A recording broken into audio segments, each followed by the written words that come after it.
Let's go across to Bangalore, where one of our best-known historians and commentators, Ramachandra Guha, is joining us. Ram, in the past, you have described Rahul Gandhi as a well-meaning dilettante. You have also said that the Nehru-Gandhi dynasty is on its last legs. Did Sonia Gandhi first say anything that you believe has a strong political message and that could have resonance with the Congress worker and the voter in general? Well, about the Congress worker, I can't say. Perhaps they still look to her for guidance. But my sense is that Sonia Gandhi and the Congress party are seriously misreading the voter. The voter is young, it's aspirational. One of the great advantages that Arvind Kejriwal has, for example, is that he is almost the same age as Rahul Gandhi, yet he is a self-made man.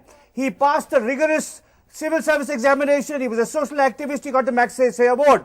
Likewise, Narendra Modi, part of his appeal, not just how he markets himself, but part of his appeal is that he was from an extremely humble background and climbed his way up the political ladder by his hard work and determination.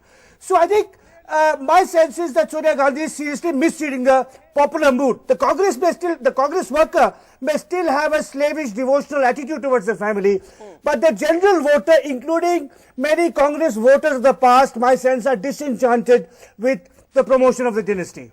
Do you believe that the fallback on secularism is something that works as a political slogan anymore? And I ask this because while so many of us are deeply wedded to the idea of a pluralistic India, we've also seen secularism being subverted by all political parties to differing degrees. So when Sonia Gandhi makes that her main plank to attack the BJP, do you believe that it's a word that still has meaning in the larger political debate?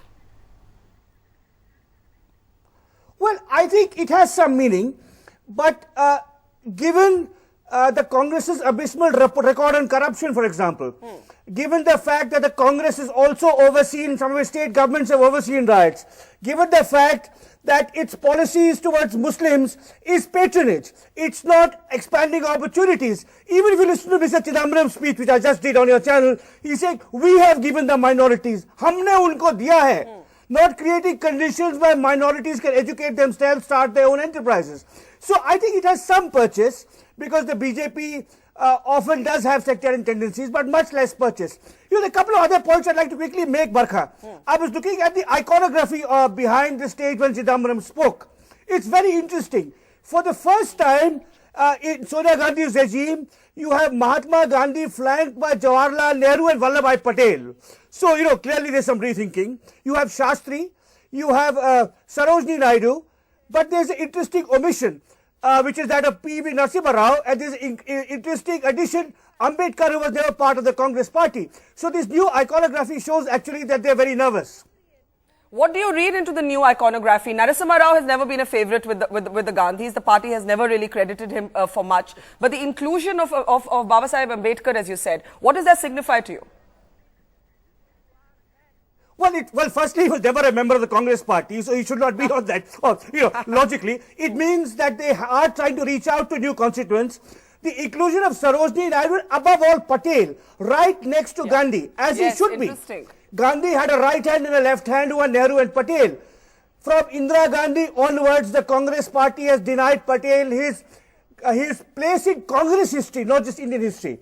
Now, it would be interesting if Rahul Gandhi furthers this iconography, because the iconography suggests that for the first time, at least in their public portrayal, they're diminishing the role of the dynasty. Now, will he have a surprise for us? Now, one last point. I think Sonia Gandhi did not understand history when she said yesterday, it's not the Congress tradition to announce a prime ministerial candidate. In fact, Nehru was the prime ministerial candidate in 52, 57, 62. Indira Gandhi was the prime ministerial candidate in 71, 77, 80. Rajiv Gandhi was the prime ministerial candidate in 84, 89, 91. So three members of the family have announced themselves as prime ministerial candidates. So it's a very complicated, I think they're very confused. They know that there are major questions being asked about the way they conduct the party, yet they are extremely attached to it. They know no other way, and hence these half-hearted measures. This is interesting when you cite so many examples of leaders from Nehru to Rajiv Gandhi who were prime ministerial candidates. Surely Sonia Gandhi would know the history of her own family. Well, she may have forgotten it. You see, she clearly was uncertain about whether to project herself, and in 2004, in a gesture whose sincerity I respect, decided after the victory not to be Prime Minister. Now, logically, keeping in mind the popular mood, I think Rahul Gandhi should take the next step. One larger point about the profound changes going on in our polity, Barkha. Yeah. With the possible exception of Punjab, where the Badals are very well entrenched, family parties are in trouble. Both the Yadavs are in trouble, Karunanidhi's sons are in trouble, the Thackeray's are in trouble. And to strengthen the argument that dynasty politics may not be on such firm ground anymore, consider the fact that certainly part of the appeal of Mayawati, Jayalalitha, Nitish Kumar, Naveen Patnaik, and not least Narendra Modi, is that they have no dependents and no children, and hence are seen as impartial and above genetic favoritism and nepotism. So I think there are signals all around. And I think if Rahul Gandhi was to do something extremely reckless and out of the box, I don't expect him to do it, but I'm willing to be surprised and say, so-and-so who is not a Gandhi would be our prime ministerial candidate, or it's between A and B, not me. Well, before the elections, I think they could still retrieve some lost ground. So this is interesting. You talk about family parties, Ram, and the changing politics. And when you look at Arvind Kejriwal, entirely self-made, when you look at Narendra Modi, entirely self-made, to look at Rahul Gandhi as a political inheritor today just seems utterly elitist. Now, my question is this. Can he shrug off the label of the dynast if he were to do two things in his speech? If he were to put a new angle on this not being named PM nominee and say the reason I have not been named is because I'm not interested in this job. If the Congress were to win, this job will go to somebody else, A. B, there will be an election to the top party post, which is the post of the party president. Could he redeem some ground if these two surprises were to come up in Rahul Gandhi's speech? Well, if he was to do that, certainly. You mentioned the party president, Barkha. Sonia Gandhi has been party president for 16 years at a stretch. Even Indira Gandhi in her pomp was not party president for so many consecutive terms. Other people were party presidents. She may be the most important person. Likewise with Nehru. So clearly, I think if Sonia Gandhi was to say somebody else could become the party president, if Rahul Gandhi could say somebody else could become prime minister. Now, one of the reasons this is very important is that in their last two governments, the 2004-9 and 2009-14 governments, the Congress party has not made a single cabinet minister who's younger than Rahul Gandhi. Now, Rahul Gandhi has been unwilling to join the cabinet, despite being repeatedly asked to do so, and because he won't join the cabinet, no one younger than him has got a cabinet position. They're young people, some have independent rank, but they're minister of state. Now, clearly, and it's my view, I don't know the family at all, but it's my view that this is probably Sonia's doing. Sonia thinks that just as Rajiv Gandhi parachuted straight into the Prime Minister's job, that must be for Rahul Gandhi. Now, I don't know whether he differs with his mother. There have been signs in the past where he has said in moments of rare candor that I'm in a position of privilege and we have to change that. And I will be pleasantly surprised if his speech does hold the kinds of unexpected repudiations of power that all of India would welcome, not just people in the Congress party. But Ram, wouldn't he have to go beyond the abstractions of power being poison? Of course, he has to go beyond the clamour for a political post. But the fact of the matter is, at this point, unless he opts out of that, and there's a problem here, and the problem is this, that if he were to say somebody else will be Prime Minister, he would also have to explain how that would be different from the Sonia Gandhi appointing Manmohan Singh model. Because that too is the dynast prevailing over everybody else. No, this may be, it is indeed too early, as some of the other panelists have said on the show, Barkha. It's premature. There's an election in a few months. After the election, we don't know what numbers it will throw up. But I think a clear signal that A, the history of the Congress party is not that of the Nehru-Gandhi family alone. Patel, Kamaraj, Shastri, Narasimha Rao, Rajaji, Kamala Devi Chattopadhyay have contributed as much, if not more. And in keeping with that larger history, the future of the Congress party also has to be well beyond domination by a single family. That domination by a single family is a historical aberration. It happened in 1975 after the Congress had already been in existence 90 years. It's lasted far too long. The winds of change are clear. India is moving towards an aspirational, democratic, non-feudal, meritocratic society. And people are making their own name in different walks of life, including politics, and a clear signal that that is the route forward for the Congress party, along with the core values of pluralism, secularism, inclusive growth and all that. Because actually, family rule is antithetical to those core values. You know, it's not inclusive. It's not plural because one family dominates everything, just as one religion is supposed to dominate everything. So I think a clear message of this kind would be welcome. Though I must say I'm skeptical that it's within his capacity to deliver such a message. I want you to talk a little bit about what Chidambaram said about how 50% of the seats or the tickets that are distributed should be given to people less than 35 years of age. Is this push by the party, very belatedly, towards a younger leadership going to make any difference at all? Because one problem that the Congress has is that all its younger leaders are also political inheritors. You know, when you look at the beginning of the 15th Lok Sabha, all 11 Congress members of parliament under 35 years are actually hereditary MPs. Yes, I think it is. I mean, this is really a question what Rahul Gandhi has been doing all this while. He has said that I have not chosen to join the cabinet because I tried to reform the party. Now, in those 10 years, if he has indeed travelled around the country, interviewed many candidates, found many good, worthwhile people to induct into politics, and now he's going to give them seats. He did. There were a few in 2009. The odd person like Meenakshi Natarajan, for example, is one name that came to mind. There was one person from Haryana, Ashok Tanwar, somebody from Tamil Nadu, but few and far between, as you point out. Now, you see, every political party, major political party, Barkha, must have both a short-term and a medium-term horizon. There is this election and there's the next one. Now, even if you can't do too much course correction for this election, if you start it now, recognizing, as I said, the profound transformation in our society. India is a society governed less by nepotism and hierarchy than it ever was in the past. And recognizing this, if young people who are professionally qualified, the kinds of people who enter other parties, which are not run by single families, if those people are given a chance, even if they lose this time, it may lead to a renewal and a strengthening for the next general election. But Congress must have a medium-term perspective as well. Ram, I'm going to play for you what Manishankar Iyer has just said on Narendra Modi, and I want you to talk a little bit after that on this battle that is de facto Rahul Gandhi versus Narendra Modi, perhaps versus Arvind Kejriwal. How much is personality politics going to matter? This is Manishankar Iyer's response on whether Narendra Modi can become Prime Minister. This could be a controversial statement. Let's listen in. मैं आपको वायदा करता हूं कि इस 21वीं सदी में नरेंद्र मोदी कभी भी देश के प्रधानमंत्री नहीं बनेंगे। लेकिन यहां आकर चाय का वितरण करना चाहते हैं तो हम उनके लिए कुछ जगह बना रखते हैं। Now Ram, that last bit, the first bit, नहीं बनेंगे, लेकिन वो यहाँ आके चाय बेचना चाहते हैं तो कर सकते हैं, is what I heard him saying. Now this, isn't it a kind of typical Congress arrogance?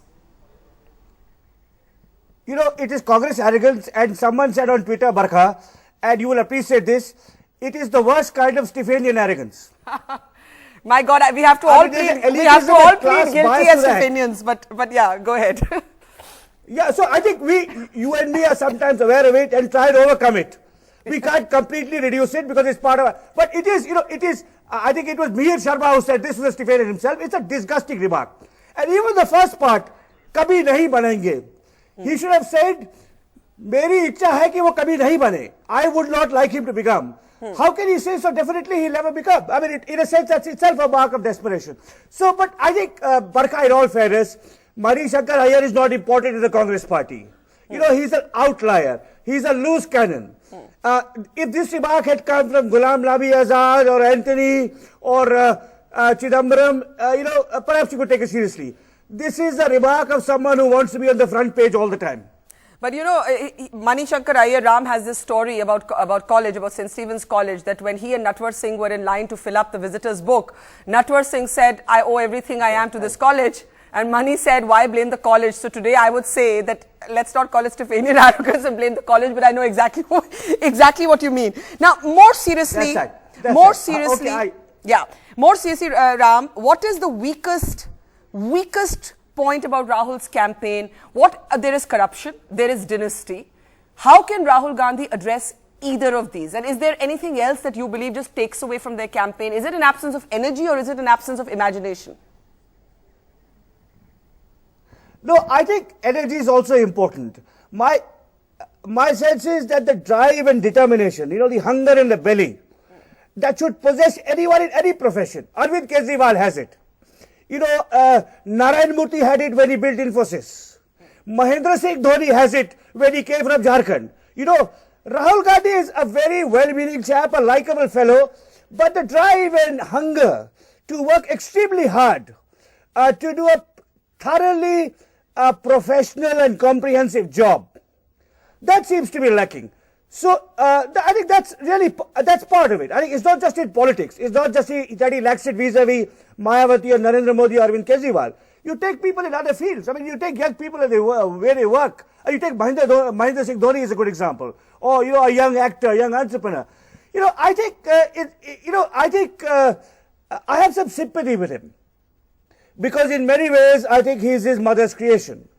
I think the mother has an extremely powerful influence on him. He can't really grow out of her shadow. She's a person of great strength of character. She probably thinks it's his inheritance. It's his, duty to do all of this. Part of his mind may be somewhere else. But, I think the Congress, my sense is that what they try to do now, by view of course correction, including all these non-family members in the iconography, is a case of too little too late. They will probably be humiliated in the next election, and then perhaps there'll be a worthwhile, serious introspection so that the Congress can reinvent himself for the 21st century as a non-family party. I want to ask you finally, we do need an all-India party. Yes. We need a party committed to pluralism, secularism, inclusive growth, but it cannot be dominated by a single family. Ram, is a problem for the Congress that corruption has reached the family doorstep with all the controversies around Robert Vadra? That has also inhibited perhaps a larger role for Priyanka Gandhi, should she have wanted it, which she's always maintained she doesn't? Well, in my view, there's a steady decline in the charisma of the dynasty. People don't remember Indira Gandhi's sacrifice. 60% of the voters are less than 35, so they don't remember any of this. So even Priyanka coming in would not have materially rejuvenated the Congress party. But clearly, as you say, the fact that her husband has been involved in extremely shady deals casts a large shadow on these recent posters which claim that Rahul Gandhi is going to take on Bhrashtachar. Rahul Gandhi can no hatiyar, etc., etc. Now, it would, say a year ago, if Robert Vadra, in a gesture of renunciation mirroring that of his mother-in-law in 2004, had given back this land he got under sweetheart deals from the government of Haryana, it would have profoundly affected the political landscape. Yeah. If the family, if his wife, his mother-in-law had told him, "Ye wapas kar do yaar, tumko nahi chahiye," and it would have had a profoundly different impact. But this culture of patronage, entitlement, nepotism, and corruption, the stink of personal benefit from government favors, has reached the family. And that is, in a sense, the last nail. Last question to you. You have often said you'd like to see a Congress without the Nehru Gandhis and a BJP without Narendra Modi. Do you believe that in some ways Arvind Kejriwal has thrown up that possibility, not as a national leader maybe so soon, but as someone who could have enough popular imagination to halt the march of Modi and raise several questions over the dynastic hold over the Congress? Just one clarification, Barkha. I have never said I want to see a BJP without Narendra Modi. I have said I want a Congress without the dynasty and a BJP without the RSS. Okay. Which is a medieval reactionary body holding back. So that, with that correction. Okay. I think, my sense is, I am not sentimentally attached to the Congress party. But I do think India needs one or more all-India parties that are not defined by the politics of language, region and caste. So if the Congress dies, and the Aam Aadmi Party in some avatar merging with the Lok Satta and some other parties emerges as an all India party slightly left of centre, not defined by particular caste or religious identities, I would welcome it. Now, historians are not astrologers, so I can't say whether that will happen. I think there are many questions that the Aam Aadmi Party needs to ask itself. Like the Congress Party, it has to plan for the medium term and long term as well as the short term. In my view, perhaps it should not fight as many as 400 seats as some of its members want to do. It should really be very focused and selective and fight maybe 20 or 30 urban constituencies now and work towards a more serious and solid All India profile in 2019. But India needs political parties that are not beholden to particular caste or religious or linguistic groups. I think that's what India needs.